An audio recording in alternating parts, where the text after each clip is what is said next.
الله وبركاته. ما شاء الله. بسم الله الرحمن الرحيم. الحمد لله الذي هدانا للإسلام وما كنا لنهتدي لولا أن هدانا الله. وأصلي وأسلم على سيد الخلق والمرسلين سيدنا محمد وعلى آله وأصحابه أجمعين، أما بعد. أشكركم على حسن الاستقبال.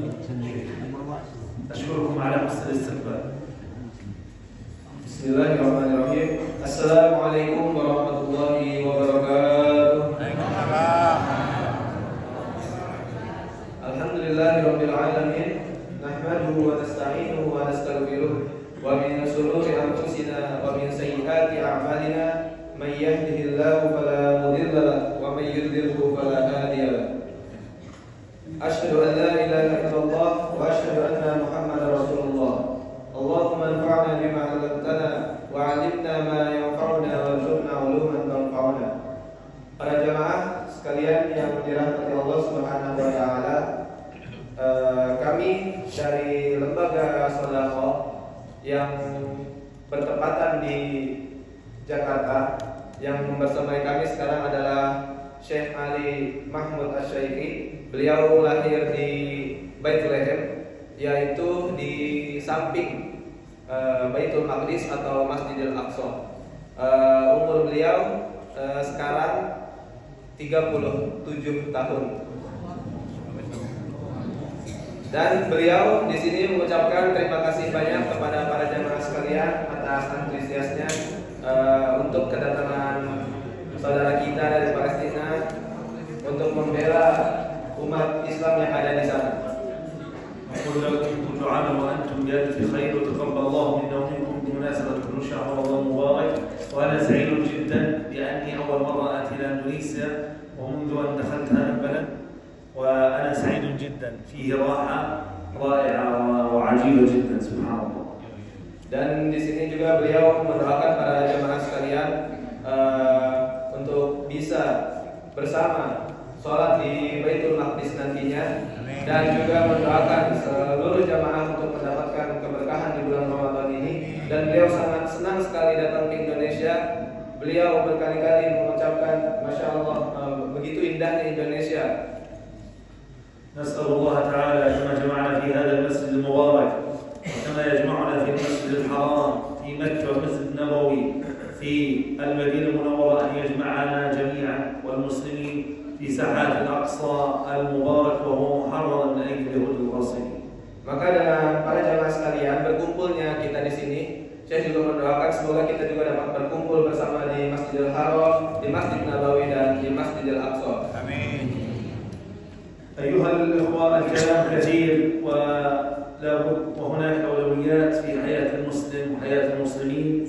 فأهم حدث الآن تمر به الأمة الإسلامية هو ما يحدث للأهل والإخوة في فلسطين وخاصة في غزة، وهذه الحرب الشرسة العدوانية الظالمة التي وقعت عليهم والتي استمرت ل15 شهرا.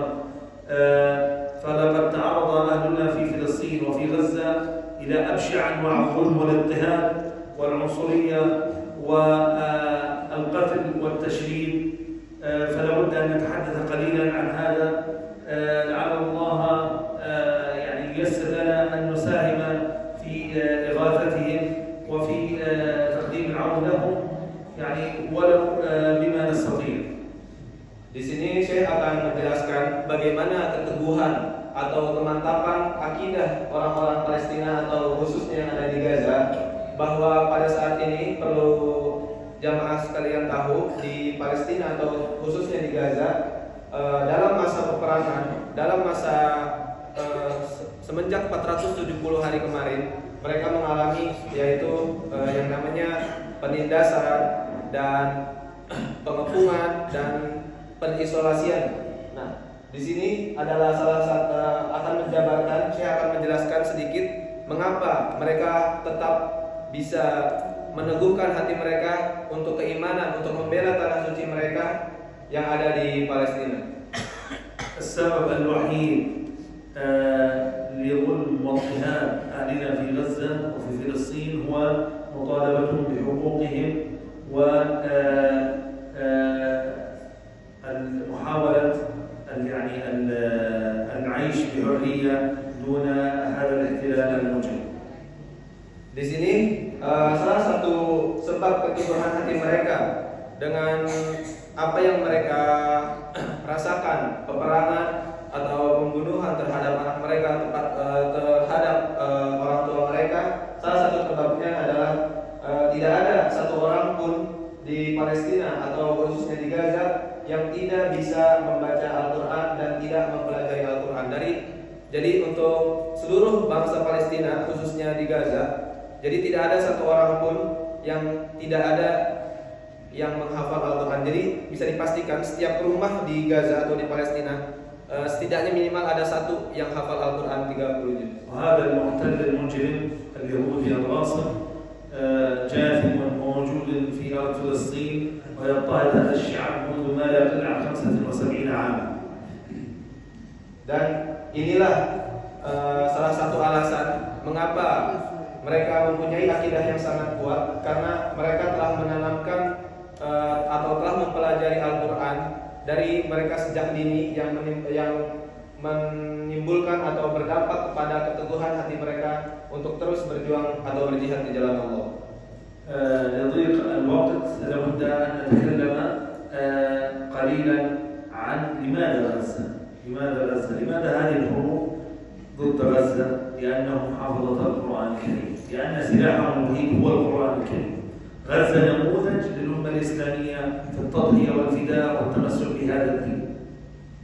Mengapa di sini kita akan membahas Gaza, yakni karena di Gaza atau di Palestina, karena di dalamnya terdapat Ahlul Quran, yang dimana jikalau seorang mempelajari Al-Quran dan menghafal Al-Quran akan dimuliakan oleh Allah Subhanahu wa Ta'ala. Itu adalah sebab mengapa tanah di Palestina begitu disucikan. نعم، غزة تخرج كل عام عشرات الآلاف من حفظة القرآن، وعلى سبيل المثال نعرض على الشاشة أمامكم في عام 2022 أي قبل 3 أعوام تقريبا، هناك إحصائية موجودة على الشاشة تبين 1200 حافظ وحافظة، 105,000 أتم حفظ أجزاء من القرآن، 258 سمعوا القرآن على جلسة واحدة، 581 سمعوا القرآن على جلسة واحدة في مشروع صفة الحفاظ،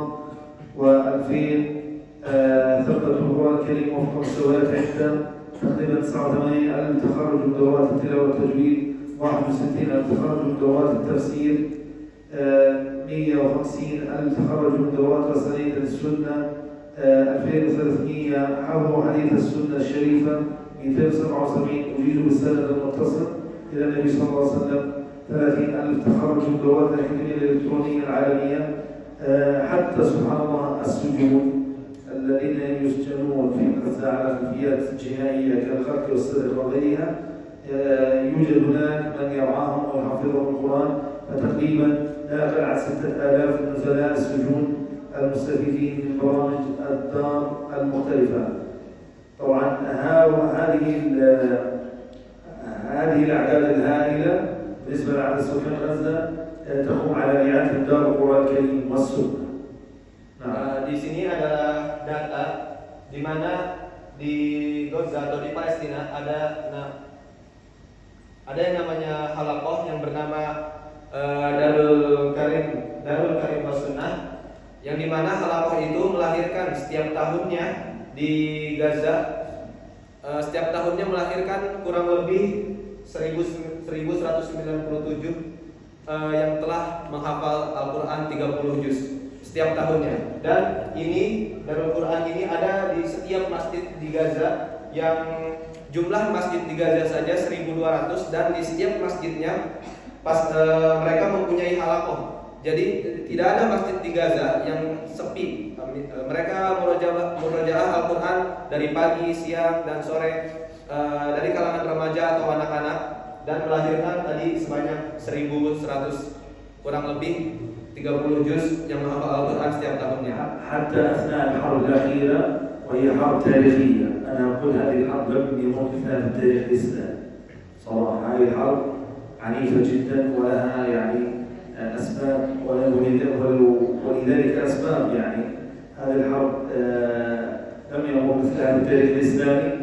ومع ذلك وأثناء الحرب كانوا يحفظوا القرآن الكريم في الخيام من أطفال ونساء وشيوخ. سبحان الله. Dan juga di sini karena yang Darul Quran tadi bahwa halaqah tadi telah menumbuhkan rasa kecintaan sejak dini kepada rakyat Palestina akan kecintaannya terhadap Al-Quran. Dalam keadaan perang pun di sini terlihat ada kumpulan anak remaja atau halaqah Al-Quran, dan di sini kondisinya lagi sedang terjadi penjajahan para jamaah sekalian. Akan tetapi mereka tetap memurojaah Al-Quran agar meneguhkan hati mereka untuk tetap berjihad di jalan Allah Subhanahu wa taala. Walaupun dalam kondisi perang, walaupun dalam kondisi berdiri, walaupun dalam kondisi kesulitan pun mereka tetap memurojaah Al-Quran. يعني عدد حفظة القرآن الكريم في غزة مقابل عدد السكان هو الأكبر وفي العالم. Dan juga jumlah penghafal Al-Quran di Gaza adalah jumlah terbanyak di dunia. Orang yang menghafal Al-Quran itu ada di wilayah Gaza. نعم هناك آلاف من المجاهدين في غزة من حفظة القرآن المجاهدين. Dan juga para mujahid atau para tentara Gaza, yaitu khususnya tentara Hamas yang diizinkan untuk berperang. Mereka diizinkan rakyat Gaza untuk berperang. Jadi saya menjelaskan tidak boleh ada yang berperang rakyat Gaza sebelum menghafal 30 juz. Jadi kebanyakan dari mujahidin atau para syuhada yang mati syahid itu telah menghafal Al-Quran sebanyak 30 juz. ومما يميز أهل غزة على الرغم من الحصار الشديد المفروض عليهم والمعاناة الشديدة إلا أنهم أهل العلم يحبون العلم. فهناك كفاءة علمية عالية في غزة في كل مجال. Dan juga yang menyebabkan keteguhan hati mereka akan tanah suci untuk menjaganya, ada juga tentang kecintaan mereka terhadap ilmu. Mereka membaca setiap ilmu, mau sains, mau mungkin dalam bahasa kita IPS, mau ilmu ekonomi, mereka sangat mencintai ilmu dan sangat menghargai ilmu. Dan mereka senang belajar. Jadi rakyat Gaza ini dari kecil juga sudah ditumbuhkan kecintaan mereka untuk yakni tolabul ilmu, untuk belajar, mau ilmu duniawi ataupun ilmu akhirat.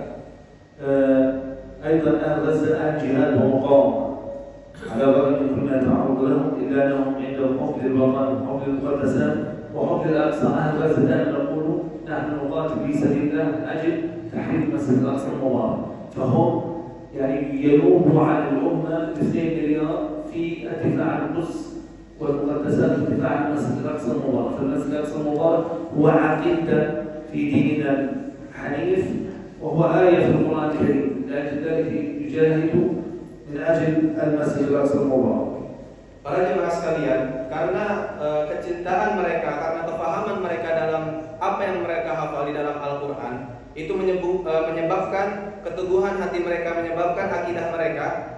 Jadi mereka tahu bahwa tanah suci, yaitu Baitul Maqdis yang ada di Palestina, yaitu tanah suci kami, itu adalah masalah akidah. Dan itulah yang menyebabkan mereka sangat bertekad kuat untuk memperjuangkan agar tidak jatuh di tangan Yahudi. أيضا ما يميز أهل غزة أن المساجد عندهم مفتوحة 24 ساعة، حيث في الحرب الرابعة التي كانت عام 2021 في نهايتها قال أحد المجاهدين في غزة لن تغلق المساجد بعد اليوم، افتحوا المساجد للشباب لكي يتربوا في المساجد. فالمسجد هي المؤسسة الأهم في المجتمع المسلم للتربية.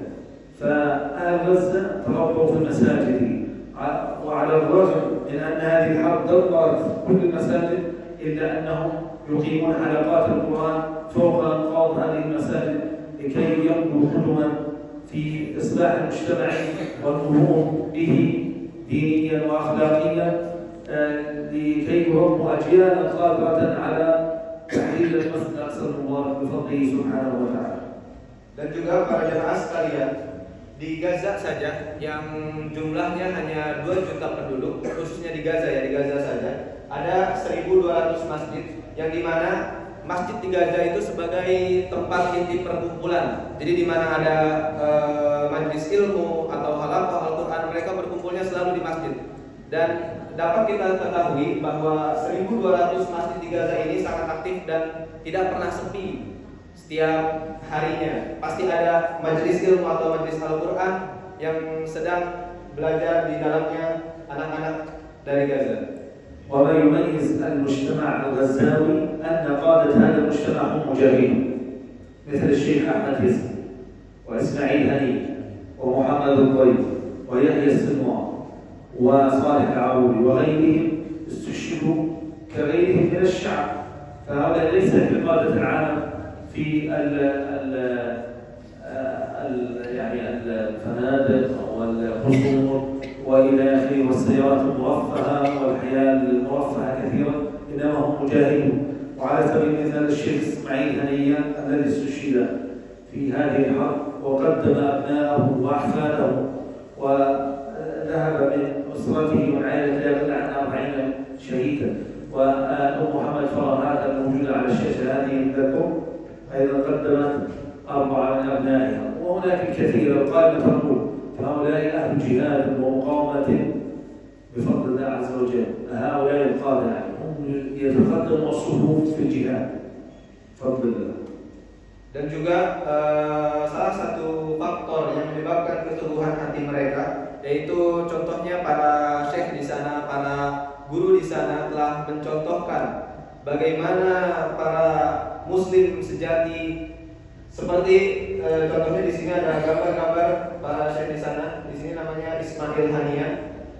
Beliau ini adalah pemimpin Hamas yang dimana beliau mati syahid karena melawan Zionis Israel, dan itu menumbuhkan rasa semangat rakyat Gaza akan pentingnya jihad untuk tanah suci umat Islam ini. هذه الحرب حرب أكتوبر المجيد ليست الحرب الأولى، إنما خاضت غزة مع العدو الصهيوني 5 حروب منذ عام 2008، وامتداد العدو الصهيوني منذ عام 1948 عندما احتلت 78% أو احتلت 78% من أرض فلسطين، ثم احتلت القسم المتبقي من أراضي فلسطين عام 67، ثم ارتكبت جزارة صدر وشيتين أو غيرها والكثير من المجازر. هذه السياسة الصهيونية ضد الشعب منذ سنوات طويلة. Dan para jemaah sekalian, di sini perang di Gaza perlu kita ketahui tidak dimulai dari 7 Oktober 2023 lalu, akan tetapi perang di Gaza telah terjadi sejak tahun 46, yaitu kurang lebih 70 atau 75 tahun yang lalu telah terjadi perang di Gaza. الشعب الوحيد في العالم اليوم لا يوجد له دولة والشعب الفلسطيني، وإن شاء الله سيكون له دولة قريبا بإذن الله. والله دولة العدو الصهيوني لن يعني يطول أمدها قريبا بإذن الله تعالى. وما هذه الحرب الأخيرة التي انتصرت فيها المقاومة إلا بداية نهاية العدو الصهيوني. إن شاء الله سيكون لها دولة وتكون عاصمتها القدس الشريف. Dan di sini adalah apa yang terjadi selama perang 75 tahun di Gaza atau di Palestina sampai saat ini. Yang pertama yang terjadi adalah Gaza adalah satu-satunya negara atau satu-satunya bangsa yang tidak memiliki negara. Beda dengan Ukraina yang statusnya negara. Ketika mereka dijajah oleh Inggris, mereka mudah untuk meminta bantuan kepada negara-negara lain karena status mereka negara diakui oleh PBB. Sedangkan di sini bisa kita lihat bahwa Palestina adalah suatu bangsa yang tidak memiliki negara, atau di sini bisa dikatakan statusnya sebagai negara masih diperdebatkan karena tidak diakui oleh PBB. Jadi kalau di sini ada penjajahan Israel terhadap Gaza, seolah-olah yang salah di sini adalah rakyat Palestina karena mereka tidak memiliki negara yang sah di mata PBB. ومن معاناة هذا الشعب المظلوم المنكوب يعني لا يقل عن 10 ملايين لاجئ في أنحاء العالم ينتظرون العودة إلى أرضهم الحقيقية إلى فلسطين. Dan juga selama 75 tahun terakhir yang terjadi di Gaza atau di Palestina, Gaza atau Palestina adalah satu-satunya bangsa yang tanahnya dirampas dari tahun 46 sampai 2014. Nah, bisa Bapak Ibu lihat, ini yang hijau adalah tanah milik Palestina, dan semakin berkurang seiring berjalannya tahun. Hampir sampai saat ini 80% telah dirampas oleh Zionis Israel. Bisa dilihat, ini adalah contoh. Sebagai contoh, beliau ini, ibu ini mungkin 70 tahun atau 60 tahun beliau keluar dari Palestina sebagai anak kecil, dan kemudian 70 tahun kemudian beliau keluar dengan membawa kunci rumahnya, dan beliau belum bisa pulang ke Palestina, dan beliau juga tidak tahu apakah rumahnya masih ada apa enggak di Palestina. Dan yang seperti ibu ini jumlahnya ada 10 juta yang mengungsi karena harus keluar dari Palestina. ومن سياسة الظلم الإجرامي ضد الشعب بناء ما يسمى بجدار فصل عام 2002 الذي قطع الأراضي الفلسطينية والبلدات الفلسطينية عن بعضها البعض، حتى هناك مثلا من الأشقاء من بيوت قريب بعض، عندما بني هذا الجدار فأصبح من الصعوبة مكان أن يزور الأخ أخيه أو الجار جاره. وحدث معي أمر ذات مرة أني عام 2008 كنت ذاهب إلى المسجد الأقصى المبارك، فكانت الطريق كل الطرق مغلقة إلى المسجد الأقصى، فاضطررت مثل ما تشاهدون في الصورة أن أصعد إلى هذا الجدار، يعني وهو فيه من الخطوة ما فيه، فقفزت عنه على ارتفاع 15 مترا. Dan ini juga yang terjadi di Gaza, bahwa ini adalah bukti kekejaman Zionis Israel, bahwa Gaza atau Palestina adalah satu-satunya bangsa yang mereka ini untuk keseharian pun, untuk melakukan aktivitas pun tidak bebas. Bisa dilihat, ini adalah tembok yang mengisolasi kota Gaza, yang mana bisa kita lihat di sini untuk bapak-bapak atau ibu-ibu untuk memenuhi kebutuhan hariannya seperti makan atau membeli kebutuhan harian, atau untuk sholat ke Masjidil Aqsa pun harus melewati tembok yang telah dibangun oleh Israel. Dan inilah begitu bukti sulitnya kehidupan di Palestina. ومن الظلم العظيم الذي تعرض له هذا الشعب الحصار. هل سمعتم عن حصار في التاريخ امتد 20 عاما؟ تخيلوا أن غزة لا يستطيعون الخروج أو الدخول إلى غزة متى ما شاءوا. كان هناك الناس يموتون على المعابر من التضييق والتسكير أمامهم، تسكير الحدود. فمعاناة هذا الشعب عظيمة جدا، ما تعرض له أهل غزة يا إخوة صدقا في كل تفاصيل هذه في أدق التفاصيل لم يتعرض له شعب في التاريخ. حصار مطبق على غزة 20 عام. الله أكبر. أين العالم؟ الله أكبر. لا يوجد إلا بوابة واحدة مع مصر العروبة، مصر العربية، مع الأسف مغلقة هذه البوابة. Dan inilah yang terjadi, Bapak Ibu sekalian. Ini adalah kota Gaza yang luasnya hanya 45 km, dan ini adalah tembok. Nah, dari sini, dari yang merah ini sampai sini, temboknya ini sepanjang 750 km yang mengisolasi kota Gaza. Dan tidak ada di dunia kota atau penjajahan yang diisolasi kecuali di Gaza ini. Ini adalah bukti kekejaman Israel terhadap Gaza, dan tembok ini telah dibangun sejak 20 atau 30 tahun yang lalu oleh Israel. Jadi bisa dipastikan jikalau ada rakyat atau anak remaja Gaza yang berumur 20 atau 30 tahun, mereka bisa jadi belum tahu apa yang ada di balik tembok, karena tembok ini telah dibangun sejak mereka lahir. ومن سياسة الظلم ضد هذا الشعب أن عشرات آلاف من هذا الشعب قد سجنوا عند هذا الكيان المجرم بأحكام متفاوتة، ومن الأطفال والنساء والرجال، ولا زال الآلاف يقعون في سجون الظالمين هناك. وأنا على سبيل المثال اعتقلت مرتين لدي. Dan inilah juga yang terjadi selama 470 hari di Gaza, yaitu sepertiga rakyat Palestina seenggaknya pernah merasakan yang namanya ditahan atau menjadi tawanan oleh bangsa Israel. Dan Syekh juga mengalami pernah ditawan 2 kali, pertama selama 3 bulan dan yang kedua selama sebulan oleh bangsa Israel. Dan mereka tidak hanya menawan orang dewasa saja, bahkan saudari-saudari kita dan adik-adik kita juga ditawan oleh mereka.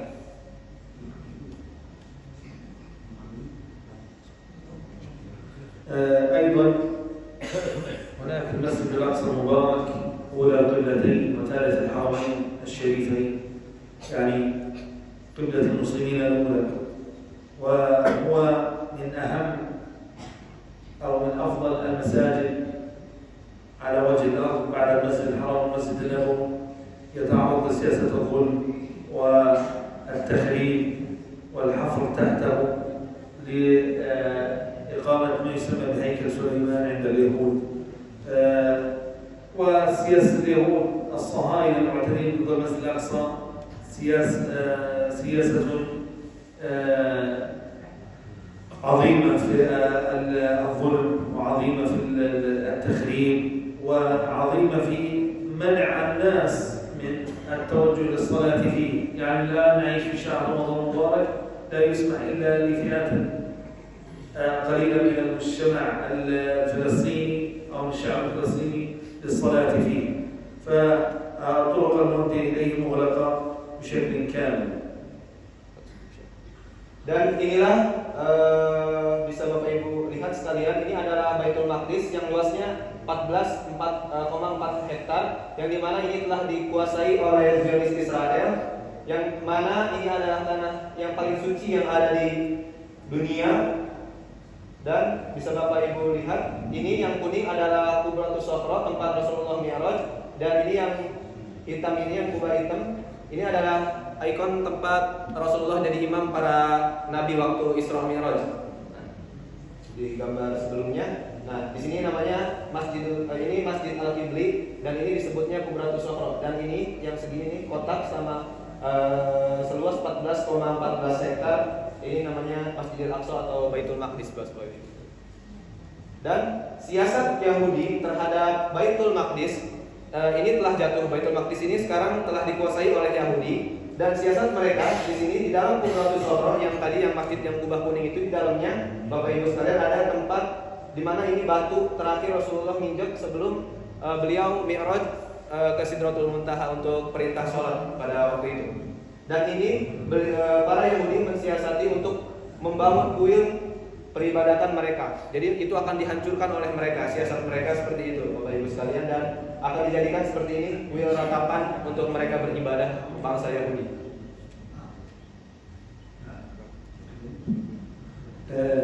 نعم، اليهود الصهاينة هدفهم من الحرب الأخيرة تصفية القضية الفلسطينية. نعم، عندما أعلنوا خطة الجنرالات في شمال قطاع غزة ويعني دمروا معظم غزة وأجبروهم على النزوح أكثر من مرة إلى الجنوب، فهذه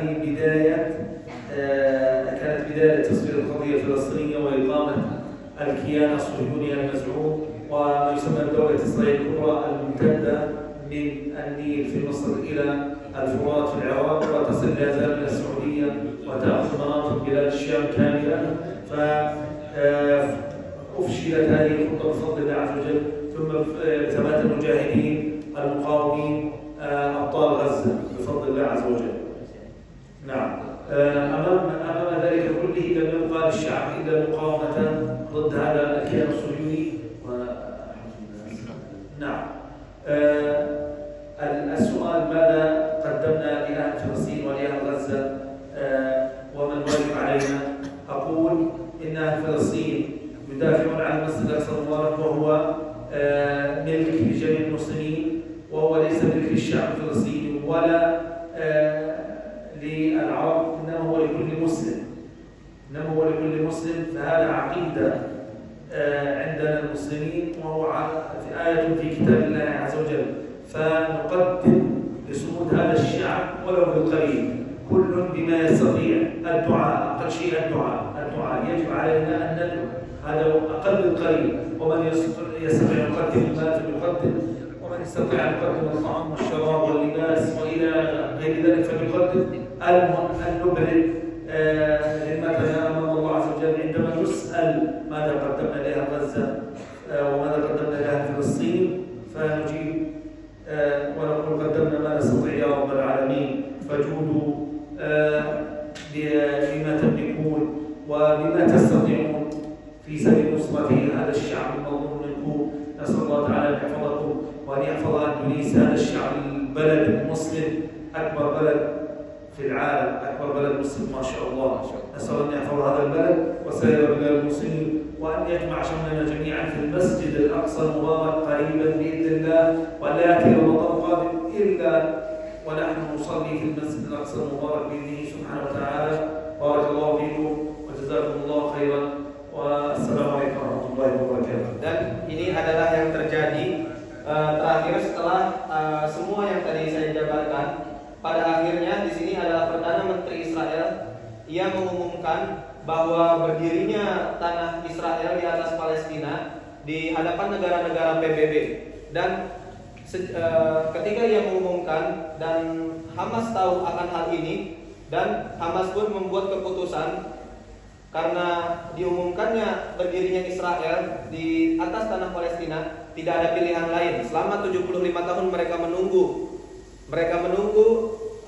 bantuan dari umat Islam, mereka menunggu gerakan dari Yahudi, akan tetapi mereka malah ingin mensahkan Israel di atas Palestina. Maka tidak ada pilihan lain bagi rakyat Palestina untuk al-muqawamah, ini artinya yaitu perlawanan. Akan tetapi selama 470 hari mereka berperang, mereka membayar bayaran yang sangat mahal, Bapak Ibu sekalian.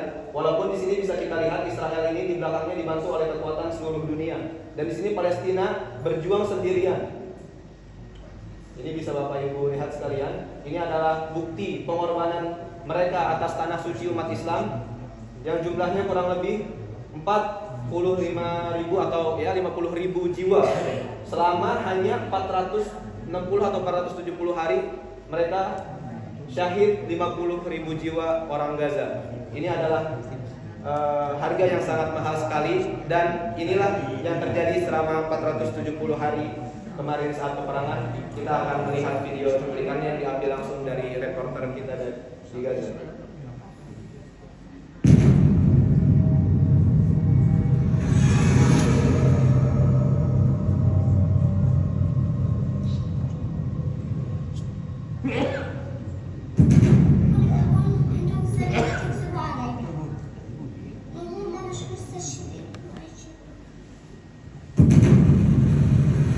كشف الصلاة طخوا أمي ببطنها، كانت حامل.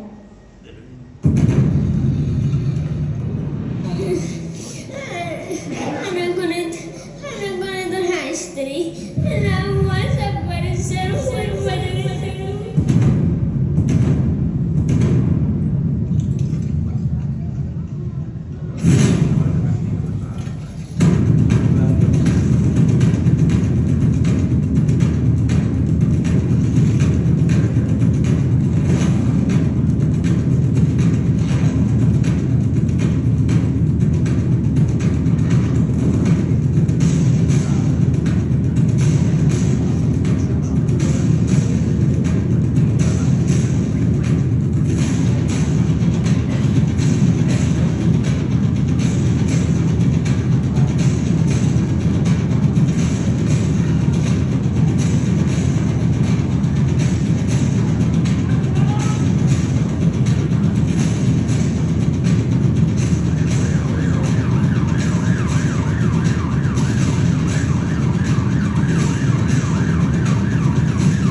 يا قدس يا مصر نبينا يا رمز الأمة والدار سأقدم الراعي على كفي سأحارب كل الأشرار سأجد رؤوس بني رسل لن أرحم من دنس داري القدس رؤوس أمتنا تصرخ بعز الأرجاء وقد دنست بني رسل صهيوني دنس جدراني والأرض في دمك عني انشغلوا في كنز المال قد عرض رؤوس بني رسل ما دنس أرضي وسماعي أحضرهم في أرض سعيد يقتل جريحا في داري عاصمة فلسطين الحرة تصرخ يا أمتي وتنادي انتفضوا فرسان بلادي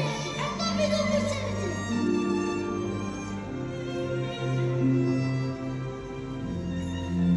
والسيف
Dan inilah video yang terjadi selama 470 hari peperangan kemarin di Gaza.